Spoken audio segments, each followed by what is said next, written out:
Today on Screen It or Stream It. Possibly the most ludicrous science fiction idea I have ever witnessed on the screen. You know the old saying, give me a lever long enough and a fulcrum on which to place it and I shall move the world. You know, Archimedes' optimism is wildly appropriate for this movie.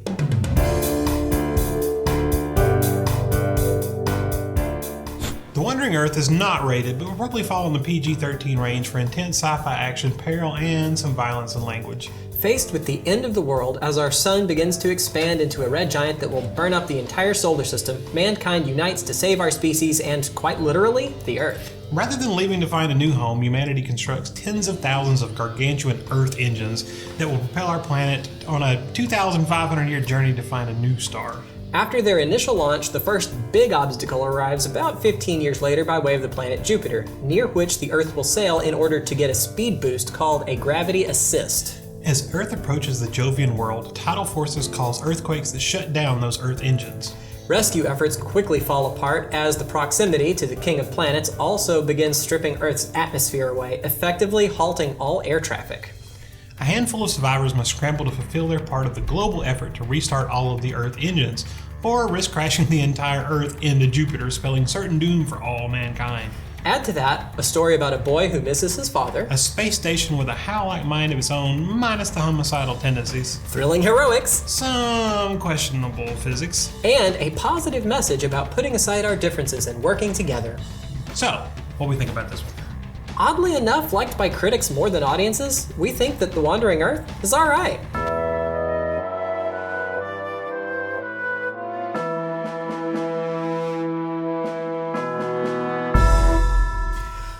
Yeah, so, like I said, ludicrous. I saw this come up on Netflix and thought, that looks totally ridiculous. I have to watch it. That's my literal thought process. I had heard about it because it was on some other movie news because it made so much money. I think it made like $700 million in China or something like that. Well, I'm glad to hear that. I am. Well, it's a Chinese produced, made, starred film, and I think it was the second biggest ever box office for China. And It's the way to go, guys. Good job. it didn't really, I don't know if it came to theaters here, it didn't make a whole bunch of money anywhere else, but it's still close to $1 billion just in China. So. It had a box office release money count here. It was not impressive, unfortunately. But I mean, people don't like reading subtitles, but it is dubbed now too. I saw that and I was like, well, that's cool. I want to see that when it comes out.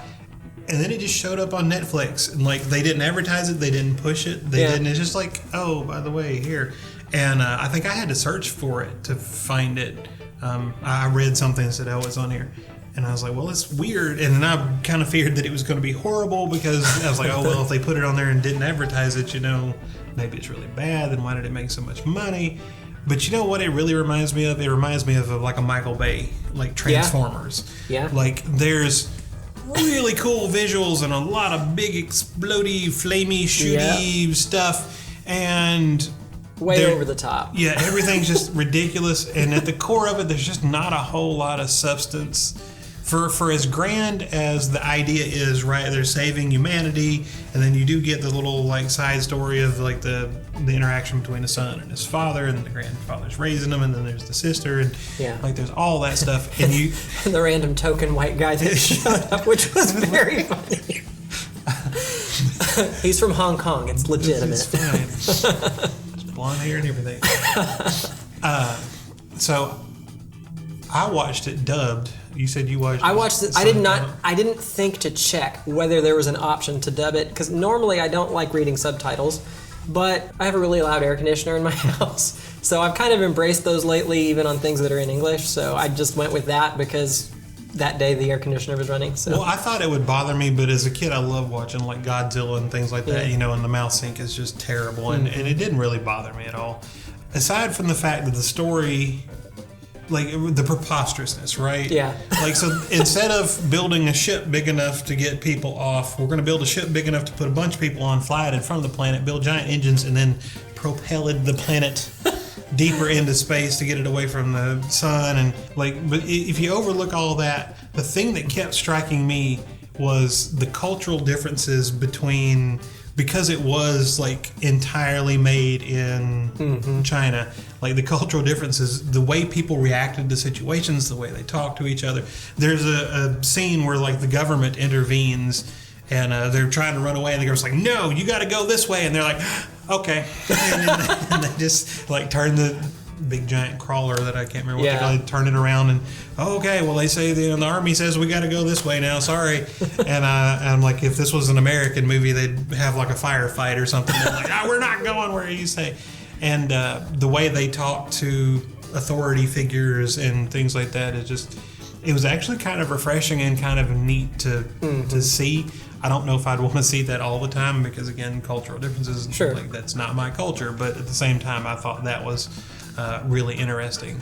The preposterousness, though, of just it's just so special effects heavy and so surprisingly well done for the most part. There were some of the wider shots where it was an obvious CGI landscape or whatever, but in spite of that, it's still, I don't know, it was fun. Well, and they got Weta Workshop to build most of the like spacesuits and stuff. So all of the up close of the suits, the guns, and stuff like that were all really cool and really all the well sets, done. the costumes, the art direction was really, really great. Surprisingly great. And that's part of what kept me beyond the first few minutes of how ridiculous it was. It looked really cool. So even though I wasn't quite into it at first, there was a lot of neat stuff to watch. And then I got into it as it went on, even though it's kind of, your random stock apocalypse characters trying to survive, but that's okay, It did feel a little generic-y in most places. It didn't. And there were more than a few unnecessary complications that were then unnecessarily complicatedly resolved. There's no reason to fall off this slidey thing, and he's okay now. It's fine. Wow, just cut that out. It's fine. It was perilous enough without that. We didn't need that. But the entire world is in danger. Yeah. You're about to be crushed like an egg. What? Okay. And there were things like I just didn't understand. Like the space station made no sense. Why did they need a space station in front of the planet? For navigation. For navigation. Why couldn't we just do that on Earth? Unless that was like, okay, if Earth doesn't make it, at least we got a few people on the space station. That's kind of what I thought. It was an insurance policy, like a backup plan just in case. And there was the gigantic switch that was the size of a, freight train that people had to, like, why does it have a freight train size switch? But that's what you're talking about too, right? Yeah, it's and then kind of an unnecessary complication. Oh, we need to plug in this wire that's in the other room that we can't get to because the rubble is falling, and then we get it. And it's like, well, why wouldn't that wire just be in the room where everything else is? Why does it have to be in? Well, plus maybe a quarter of the story, or a third even, revolved around that core igniter or whatever they were trying to transport from this place to the engine. Why didn't they have those on site? Well, that was the main. I mean, to me, that was the main crux of the story, right? That was the whole. It may have been half the story, was trying to get that thing to this place. So they have these giant engines, basically rocket engines that are propelling Earth, and the rocket engines go out. Yeah. And when the rocket engines go out, they have to have these igniters, which are big glowy ball things that they have to put in the rocket engines to relight them. Except all of them are stored, a continent away or something from where far away as possible. And they have to take this perilous journey. And it's like, well, if that's the thing that starts it, why wouldn't you just keep it right next to the, or keep it in the facility and there's no explanation to that? So there's a lot of stuff to me that just doesn't make sense. And I actually love this. They get really close to Jupiter at some point and it becomes really big in the sky. And the guy gets mad and he's got like the minigun and he's just shooting the minigun at Jupiter and yelling at it. Yeah. And while it's completely preposterous, I totally understand that. I'm like, I got you. I feel you. I understand feel your that pain. feeling. Yeah. You have come too far to be defeated like this. So I guess that kind of sums up my overall feeling for the movie. Like the story is, special effects are really cool though, and I thought the effects alone, just watching it, like the effects alone were enough to make it worth a watch. Yeah. But yeah, the concept is so ridiculous, but somehow it was just so much fun to watch.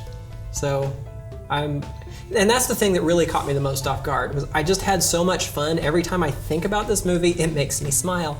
Every time I talk about it, it just makes me happy. So it's one of those, I figured I watched it, I'll probably never watch it again. But the more I think about it, who knows, maybe someday. But it's not, I'm not in a hurry to go watch it again. I'm still happy just thinking about it. See, it didn't have that effect on me.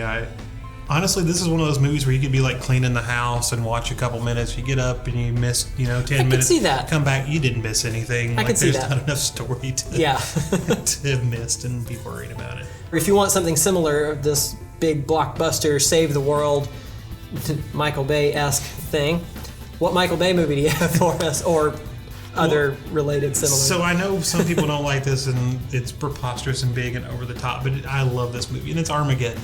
I knew it. I knew it. Kind of same deal, right? Earth is in dire peril. We're going to die. We send out this preposterous plan to fix it. I liked Armageddon a lot better. Just, again, an American movie, but I love the Bruce Willis and Ben Affleck and Michael Clark Duncan and Liv Tyler, and it's just a great cast, great soundtrack, and just over the top special effects. And it's just one of those ridiculous, over the top, but really fun movies. No, I agree with that completely. I was going to recommend that, but I thought it was such a good fit that I picked a second one just in case you picked it.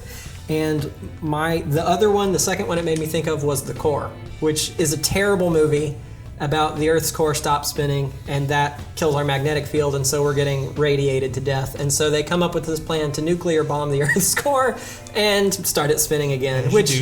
As one does. You can always tell if it's an American movie because nukes are involved. It's just one of those things. We like to blow stuff up. But again, just a ridiculous movie, ridiculous plan to save the world and, work together, and it had all of the cliches, like seriously, overly complicated problems that did not need to exist and complicate things that then get fixed in a ridiculous and complicated way. And but they're fun. Of the two, Armageddon's the much better choice, a much better fit, but,